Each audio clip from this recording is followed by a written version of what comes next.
Le Congo ne tombera jamais.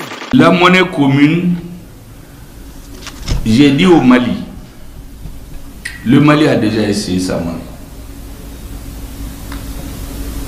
Donc frapper une monnaie, c'est pas difficile. Il faut, en lieu et place du franc CFA, créer une monnaie typiquement africaine. Et nous allons... Quand vous dites africaine, à l'échelle continentale? Non. Spécifiez s'il vous plaît. J'ai dit en lieu et place du franc CFA. D'accord, pour les pays concernés. Il y a donc 15 pays d'Afrique qui sont unis par une monnaie purement coloniale qui leur est étrangère et étrange. Il faut l'enlever et mettre en lieu et place une monnaie typiquement africaine. Et nous disons, ça peut se faire en 3 jours. Sauvons l'Afrique.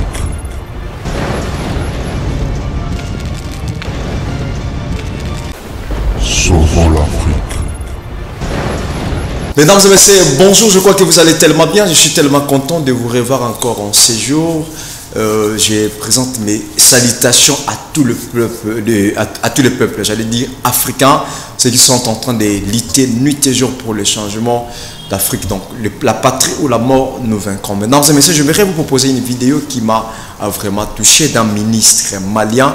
Il est en train de dire des choses tellement extraordinaires, des choses tellement importantes. Je vous demande, mesdames et messieurs, de pouvoir regarder cette vidéo. Ne zappez pas. Regardez cette vidéo parce que cette vidéo cache des choses tellement importantes sur le franc CFA. Sur le franc CFA. Ça cache des choses vraiment extraordinaires à l'intérieur de cette vidéo. Vous savez, mesdames et messieurs, ce ministre malien, il a l'habitude, c'est cette capacité, cette partie de lui qui le pousse d'exploiter des grandes vérités aux peuples africains. Donc, je vous demanderai, mesdames et messieurs, de pouvoir consommer cette vidéo, de pouvoir consommer cette richesse qui est en train de sortir dans cette vidéo. Il est en train de dire des graves vérités. Sinon, installez-vous, aimez la vidéo, partagez la vidéo, commentez la vidéo. Vous ne serez pas déçus. Je veux juste vous retrouver à la fin de cette vidéo pour faire quelques commentaires avec vous. Aujourd'hui, nous avons emprunté un point de non-retour. Quand on fait ça, tirez les conclusions de votre histoire. Ceux qui ont créé les monnaies, comment ils les ont créées, quelles difficultés ils ont eu, qu'est-ce qu'il faut faire pour ne pas tomber dans le même pied. Ça, c'est la réflexion stratégique. Laissez à ceux qui sont payés pour ça de faire ce travail vous présenter à c'est ce que j'ai dit à des Maliens. Bon, dans la passion, on en veut, mais c'est stratégique. Chez nous, en Bambara, le président dit Beki Yoyora. En français, chacun n'a qu'à faire son travail. Quand un plombier veut aller faire le parachutisme, bonjour pour les dégâts, son pied va se casser. Et lorsque un biologiste qui élève, il teste les serpents venimeux, il veut aller faire le chirurgien ou soigner les yeux des gens quelque part, je ne suis pas sûr que ça va marcher. Laissez les financiers. C'est une question, vous ne pouvez même pas imaginer qu'elle est laissée comme ça. Il y a des gens qui sont payés pour ça. Les ministères et les techniciens des finances et les chefs d'État. Quand ils vont finir cette question, parce que c'est qu'on veut qu'on dévoile tout ce qu'on est en train de préparer. Mais on ne va pas le faire. La meilleure façon d'échouer, c'est de dire à l'adversaire tout ce que tu veux faire. C'est pourquoi les autres avaient dit avant, l'Afrique, tel pays ne sera pas la vache laitière. Parce qu'on leur a dit ce qu'ils veulent faire. On ne va rien dire à personne. Le jour advienne que pourra, mais on veut que l'AES marche. Pour le reste, vous savez, concernant les peuples, je ne vais pas éluder cette question. Moi, j'ai dit aux Maliens que moi, je suis un métis. Mon arrière-grand-père, quand vous le voyez, il est comme un arabe. Il a certains de ses enfants qui sont blancs, comme des tamashek. D'autres sont noirs comme du charbon, là. Ils sont même bleus. Il n'y a que les dents et les yeux qui sont blancs chez eux. D'autres ont des cheveux crépus, des vrais nègres, bien bon teint là. D'autres sont noirs, ils ont les cheveux lisses. Il y a un peu de tout. Donc quand tu viens chez nous, tu veux parler mal des Tamashek, ou des Peuls, ou des Arabes, ou des Songoïs, tu ne trouveras personne pour t'écouter. Tu trouveras toujours des adversaires. Parce qu'on est un pays métissé. Et l'avenir appartient au métissage.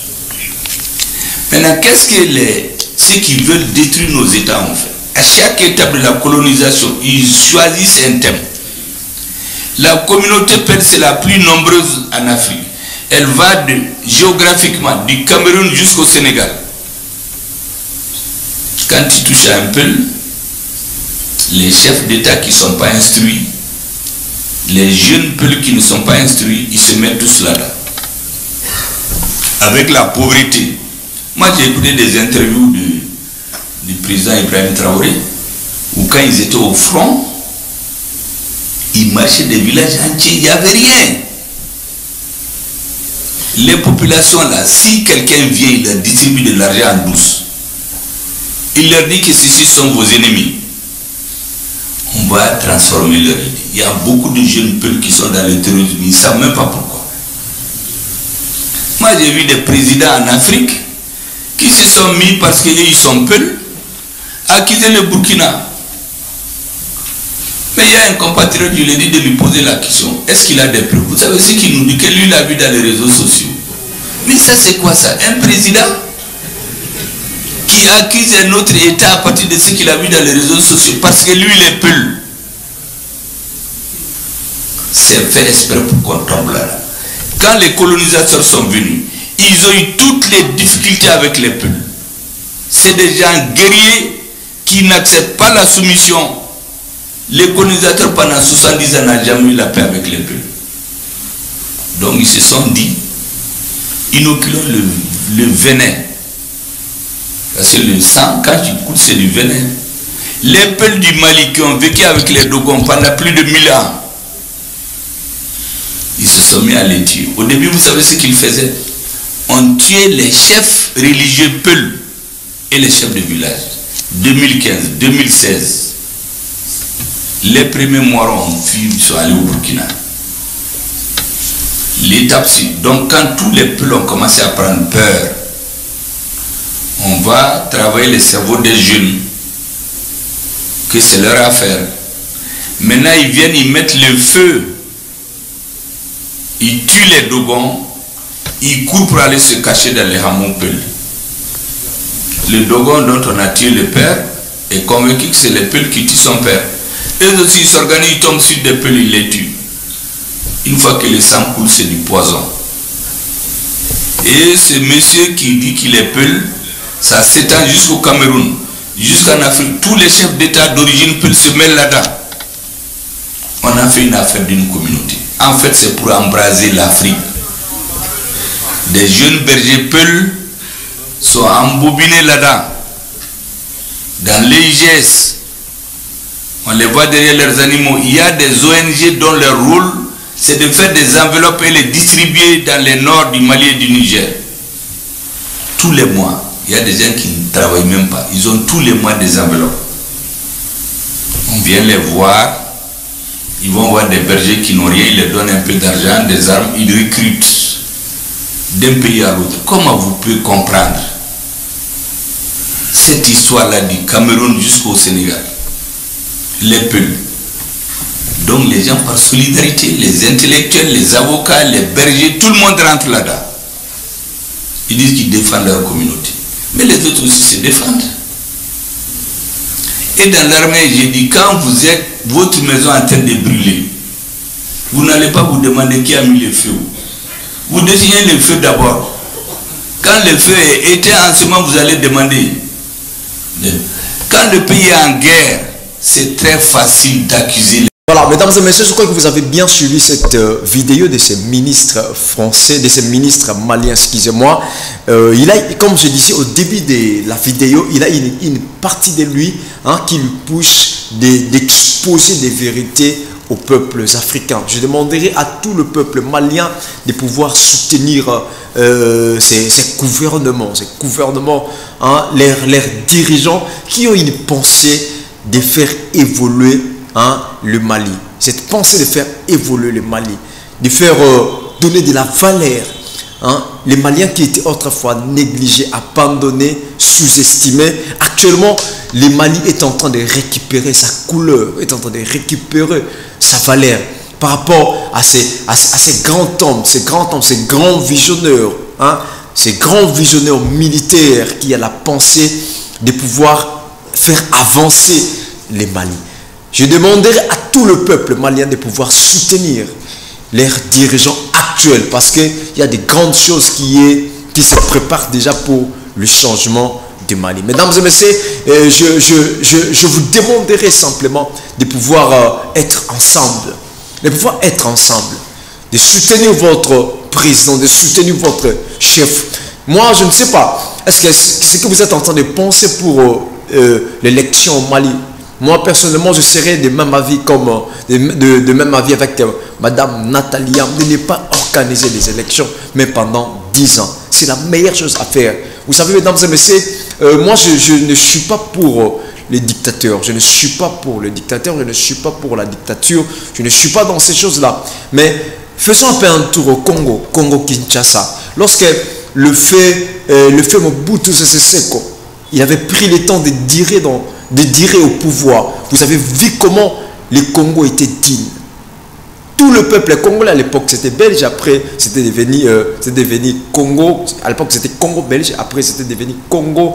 Voilà. Vous avez vu, mesdames et messieurs, comment ce peuple-là était respecté. Mobutu Sese Seko, cet homme qui représentait son pays, mesdames et messieurs, partout où il était, partout où il se présentait.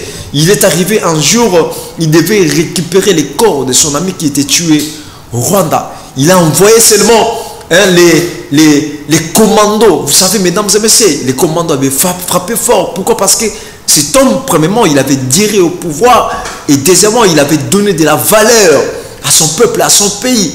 Alors, ne soyez pas pressés, mesdames et messieurs, à organiser des élections. Vous savez, des fois, nous sommes en train de crier à l'injustice, de crier à la mauvaise politique de Sassou Nguesso, le président de Brazzaville. On l'appelle actuellement un roi. Nous sommes en train de crier à sa politique, mesdames et messieurs. Mais essayez un peu de faire un tour au Congo-Brazza.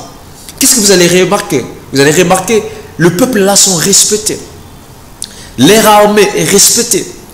Le peuple mange même à sa faim. Je ne sais pas si ceux du Congo-Brazzaville pouvaient commenter pour dire oui, soutenir mes propos, je ne sais pas. Mais moi je sais, avec cette pensée, de pouvoir d'abord rester au pouvoir. Le peuple malien, soutenez et levez-vous. Levez-vous avec la pensée de soutenir votre gouvernement. La patrie ou la mort, nous vaincrons. Ne soyez pas intimidés par la politique des impérialistes. Ne soyez pas intimidés par les discours des ennemis de l'Afrique. Non, ne soyez pas intimidés. Qu'on ne vous pousse pas avec la pensée de l'injustice ou de la destruction. Non.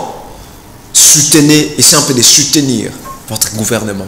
La patrie ou la mort, nous vaincrons. Le peuple du Mali, nous vous aimons. C'était ton frère Jacques Nkane. Je vous donne rendez-vous à la prochaine occasion. Bienvenue dans votre chaîne KTG News Monde.